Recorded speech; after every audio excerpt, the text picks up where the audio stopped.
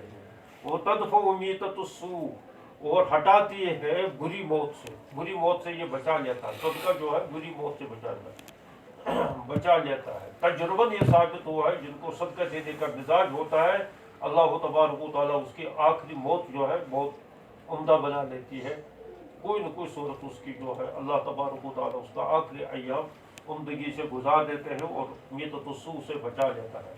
قال هذا حدیث حسن غریب من هذا الوجه. اس سند کے اعتبار سے غریب ہے لیکن فی نفسه یہ حدیث حسن ہے. وہ بھی قال حدثنا ابو قریب محمد بن العلاء قال حدثنا وکیع قال حدثنا عباد بن منصور قال حدثنا قاسم بن محمد قال سمعت ابو هريرة يقول قال رسول الله صلى الله عليه وسلم ان الله يقبل الصدقة ويأخذها بيمينه ويربيها لأحدكم كما يربي أحدكم مهره.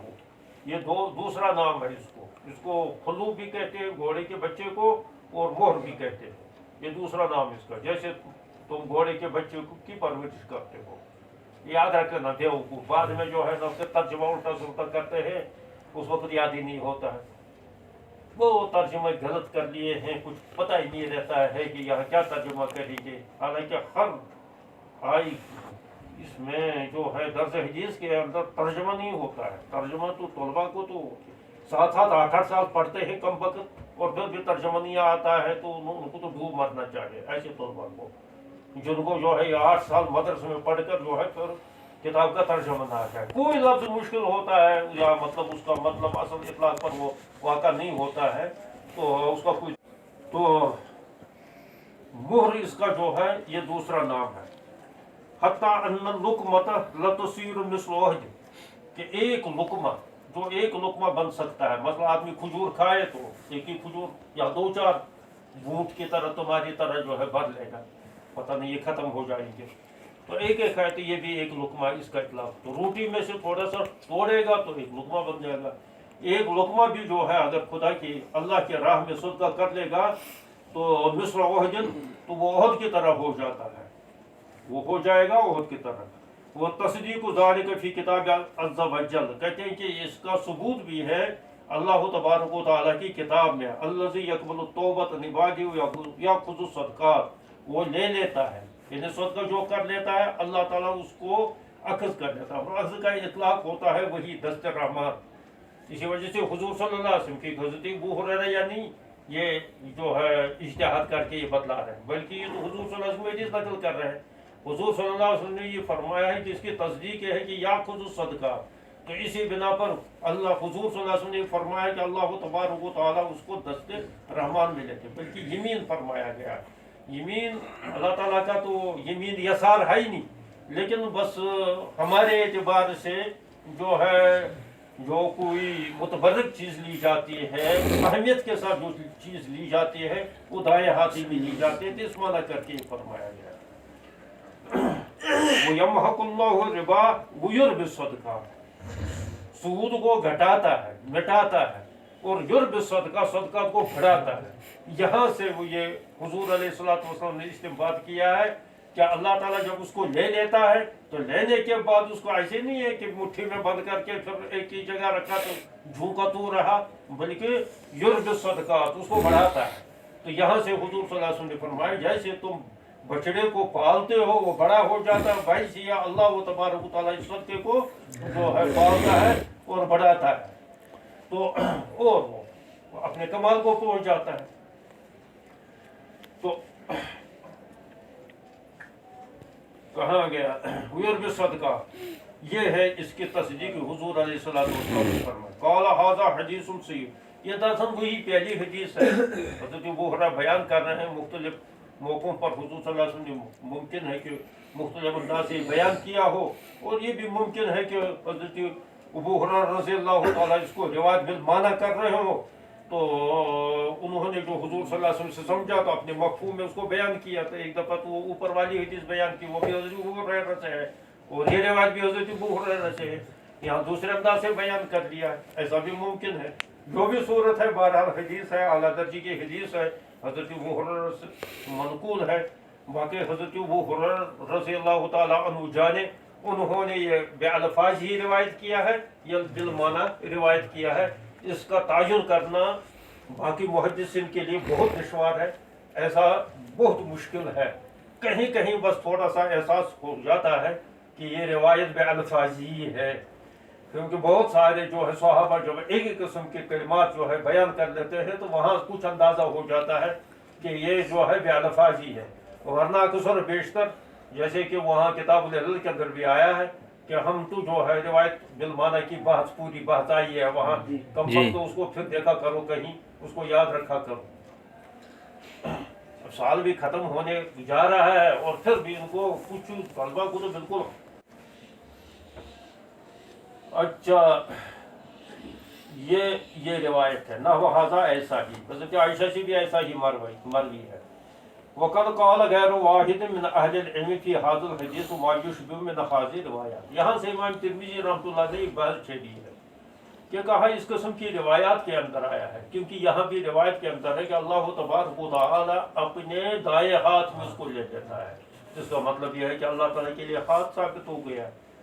اور اسی طریقے سے دوسری روایت کے اندر ہے مثلا نزول من السماء کا ہے کہ ینزل الی السماء الدنیا، تو وہاں مراد یہ ہے کہ اللہ تبارک و تعالیٰ کے نزول ہے. اسی طریقے سے اللہ تبارک و تعالیٰ کے لیے پنڈلی کا بھی اس بات کیا گیا، یوم یکشف عن ساق کہا گیا ہے. اسی طرح سے اللہ تبارک و تعالیٰ کے لیے وجہ کا بھی جو ہے اطلاع کیا گیا ہے. فَإِنَّمَا تُوَلُّوا فَثَمَّ وَجْهُ اللَّهِ، ید کا اطلاع بھی کیا گیا، ید اللہ فوق ایدیہم. کم وقت یہ سارا پچھلے سال جو ہے اس میں شرائط کے اندر میں سمجھا چکا ہوں. تو یہ ساری چیزیں جو ہے اس قسم کے الفاظ کا اطلاق اللہ تبارک و تعالیٰ کی ذات پر، ان کا معنی مفہوم حقیقی اہل سنت والجماعت کیا لے لیتے ہیں، یہ کیا کریں گے اس کا ایسے الفاظ کے اندر. اس سے تو یہ ثابت ہوتا ہے بظاہر ان ظاہری الفاظ سے کہ اللہ تعالیٰ کے لیے ید بھی ہے، اللہ تبارک و تعالیٰ کی وجہ بھی ہے، اللہ تعالیٰ کے لیے پنڈلی بھی ہے، رجل بھی ہے، وغیرہ بھی ہے.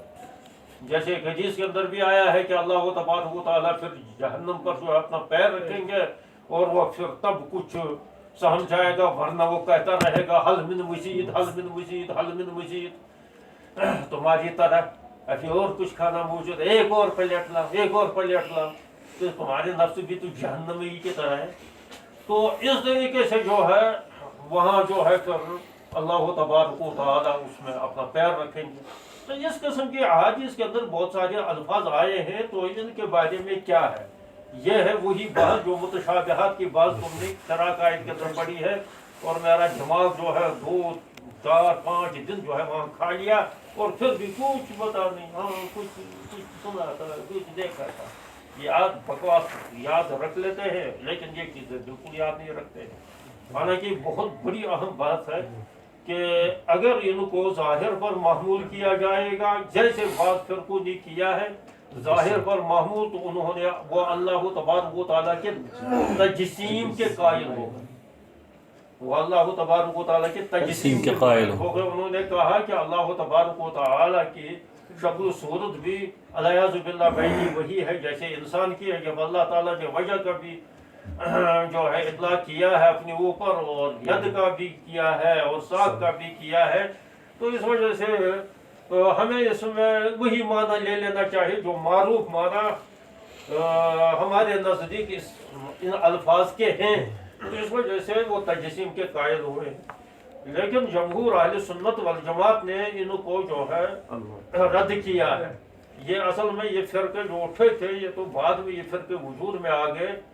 آغاز ہوا تھا فرقہ قدریہ سے اور فرقہ جبریہ سے، پھر بعد میں انہی نے بچے دینے شروع کیے، انڈے دینے شروع کیے.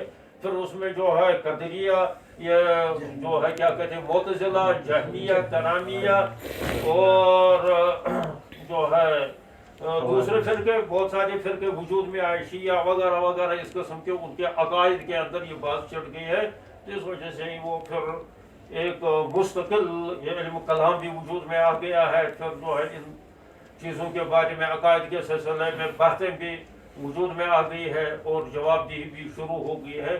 یہ بعد کی ایجاد کردہ یا ایجاد شدہ، ایجاد کردہ بھی ہو سکتے ہیں تو ایجاد شدہ بھی ہو سکتے ہیں، کیونکہ اس قسم کے بعد جب مولویوں کو کوئی، پڑھنے والوں کو کوئی جو ہے کام رہا نہیں، تو پھر انہوں نے وہ اپنی وہ صلاحیت جتلانے کے لیے، فتنے قائم کرنے کے لیے اس قسم کے نقطے اٹھانا شروع کر لیے۔ یہاں کہیں ایسا ہوتا ہے کہ پیچھے سے سازش ہوتی ہے تو ان کو الجھایا جاتا ہے، تو ان کو پیچھے سے انگلی کر کے پھر نچانا شروع کر لیتے ہیں۔ تو ایسے بھی ہوئے ہیں، کیونکہ یہود و نصارہ تو اسی طاق میں بیٹھے ہوئے تھے کہ امت کے اندر کسی قسم کا اس قسم کا مسئلہ کھڑا ہو جائے، تو امت کے اندر جب مسئلہ کھڑا ہو جائے گا تو ان کو جو ہے یا آپس میں لڑ پڑیں گے، اور جو ہے ہم ان کو تماشا دیکھتے رہیں گے، ہم ڈھول بجاتے رہیں گے۔ شیطان کا کام یہی ہوتا ہے، وہ دو آدمیوں کو لڑا لیتا ہے اور پیچھے سے پھر تالیاں بجانا شروع کر لیتا ہے، ڈھول بجانا شروع کر لیتا ہے۔ تو یہ ایجاد کرتا بھی فتنہ ہے، ایجاد شدہ بھی فتنہ ہو سکتے ہیں۔ تو ہمیں تو یہ بھی سمجھ میں نہیں آتا ایجاد شدہ اور ایجاد کرتا میں کیا فرق ہے۔ چراغ بھی موٹو کر پریشان بھی ہوتا ہے پروز ہوتا ہے یہ کیونکہ ایسی جماعت اسی دور کے اندر اس قسم کی بحث زبردست تھی اس وقت، یہ چل رہا تھا۔ امام بخاری رحمۃ اللہ علیہ کو تو بخاری کے اندر اسی وجہ سے جو ہے ایمان کے سلسلے میں کتاب الایمان لکھنا پڑا ہے، اسی وجہ سے، تاکہ جو ہے اس کے ذریعے سے دوسرے فرقے جو ایمان کے بسیط ہونے کے قائل ہیں، جو ایمان کے جو ہے کیا کہتے ہیں متعلق نئی نئی قسم کی باتیں ہونے کے قائل ہیں، تو ان کا رد ہو جائے۔ تو اسی وجہ سے ان کا موقف رہا ہے، ویسے وہ بھی موقف صحیح ہے، اہل سنت والجماعت میں سے وہ بھی موقف ہے کہ ایمان جو ہے مرکب بھی ہو سکتا ہے، کوئی پریشانی اس میں نہیں ہے۔ مرکب ہونے کا ذول اجزاء اگر نہ وہ گمراہ لے لیا جائے گا، تو اصل تو وہ محدثین بھی اس کو کہتے ہیں کہ اصل ایمان کا مدار جو ہے تصدیق قلب پر ہے، باقی یہ اجزائی تکمیلیہ ہے اس میں، تو اس میں کوئی حرجہ نہیں ہے۔ یہ بھی اہل سنت والجماعت کا مسلک ہے۔ امام بخاری کو اس بات پر زور دینا پڑا ہے، کیونکہ خوارج اور معتزلہ یہ جو ہے یہ ایمان اصلاً یہ کہتے ہیں کہ ایمان تو وہ مرکبی ہونے کے قائل ہے، لیکن وہ یہ کہتے ہیں جو حیثیت اس کی تصدیق قلب کی ہے وہی اعمال کی بھی ہے، وہی حیثیت جو ہے اقرار باللسان کی بھی ہے، وہ اس کے قائل ہیں۔ اور یہ مرجع جو ہے، کرامیہ جو ہے، تو یہ تو بسیط کے قائل ہیں، یہ تو کہتے ہیں کہ عمل یہ کچھ بھی نہیں ہے، تو اصل تو تصدیق قلب ہے، بس اسی پر نجات ہوگی وغیرہ وغیرہ۔ یہ باتیں اس وقت چھٹ چکی تھی، اس وجہ سے محدثین کو، تو امام ترمذی کو بھی جوش آیا، امام بخاری نے تو بہت ساری باتیں کتاب الایمان میں شروع کر دی، تو اگر میں بھی جو ہے اس سلسلے میں، تو اب اس سلسلے میں وہی یاد رکھ لینا چاہیے کہ اول تو اس سلسلے میں پڑھنا ہی غلط ہے، کیونکہ یہ قرآن پاک نے منع کیا ہے۔ قرآن پاک کے اندر وضاحتاً یہ آیا ہے کہ اما الذین فی قلوبہم زیغ فیتبعون ما تشابہ منہ، کیونکہ قرآن نے پہلے صراحت کی ہے کہ هو الذی انزل الکتاب منہ آیات محکمات ہن ام الکتاب، امی کتاب کو مانو، امی کتاب پر جو ہے عمل کرو۔ باقی قرآن پاک کے اندر متشابہات بھی ہیں، تو ان متشابہات میں مت پڑھو، اور پڑھنے والے اگر پڑھ جائیں گے تو یہ وہی لوگ پڑھیں گے کہ جن کے قلوب کے اندر زیغ ہوگا، ٹیڑھا پن ہوگا، اور جن کے قلوب کے اندر فسق ہوگا، فساد ہوگا، اور وہ فتنہ قائم کرنے کا مزاج ہوگا، وہ لوگ اس میں پڑھ لیتے ہیں۔ اما الذین فی قلوبہم زیغ فیتبعون ما تشابہ ابتغاء الفتنۃ وابتغاء تأویلہ وما یعلم تأویلہ الا اللہ والراسخون فی العلم۔ تو اس کو بار بار کسی تفسیر میں پڑھنا چاہیے کہ اس کا حقیقی معنی مفہوم کیا ہے، اصل چیز تو یہی ہے۔ باقی اللہ تبارک و تعالیٰ نے جو یہ چیزیں اطلاع کی ہے، تو اس سلسلے میں امام ترمذی نے یہاں جو بحث چھیڑی ہے، تو انہوں نے کہا کہ اس قسم کے جو الفاظ آئے ہیں اللہ تعالیٰ کے لیے وجہ آیا ہے، ید آیا ہے، یا یہاں آیا ہے بیمینہ ہی، کیونکہ یہاں بھی ید کا اطلاق ہوا ہے،